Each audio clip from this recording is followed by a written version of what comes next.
Vai tavs labākais draugs ir pitons?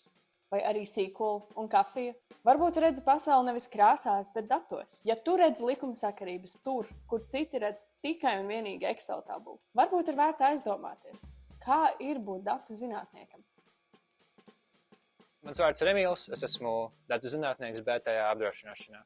Datu zinātne ir joma, kas apvieno kompetenci matemātikā, programmēšanā un zināšanās par biznesu, lai no lieliem datu apjomiem mēs varētu pieņemt sarežģītus lēmumus un prognozēt dažādus iznākumus.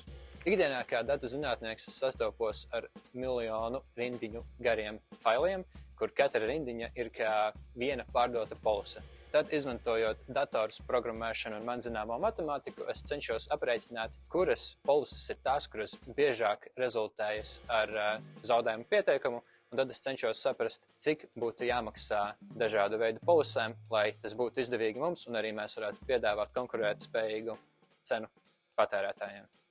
Tāpat kā daudzi, arī es vidusskolā ilgi nevarēju izlemt, par ko es vēlos kļūt nākotnē. Beigās es tā kā jau biju izlēmis, ka es iešu studēt uz Zviedrijām un kļūšu par kaut kādu finanšu džeku. Taču mēnesi pirms izlaiduma es tomēr nolēmu iet mācīties fiziku. Vispār stāsts ir tāds, ka mans pasniedzējs šeit bija vecākais datu zinātnieks. Viņš piedāvāja man iet praksē, tad es biju jaunākais datu zinātnieks gadu.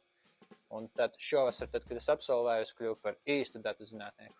Man patīk šeit strādāt, jo, manuprāt, man ir vienkārši fantastiski kolēģi un superīga priekšniece. Visi viens otru uzrunā uz tu un ir draudzīgi un ir tāda sajūta, ka mēs vienkārši esam visi vienā laivā un cenšamies atrisināt kopēju problēmu.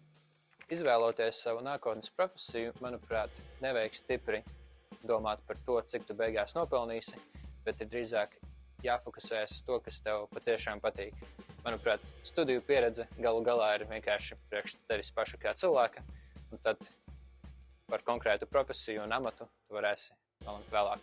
Piemēram, ejot studēt fiziku, es īsti negaidīju to, ka es kļūšu par īstu zinātnieku un nodarbošos ar zinātni kaut kur laboratorijā, bet man vienkārši ļoti padevās fizika, man likās viņa ļoti interesanti un arī no tāda filozofiska skatu punkta man likās, ka izzināt to, kā strādā pasaule ir kaut kā ļoti vērtīga priekš manis kā cilvēka. Un tad beigās es iemācījos ļoti daudz noderīgas prasmes un arī nokļuvu netipiskā vietā, privātajā sektorā un šobrīd esmu ļoti apmierināts.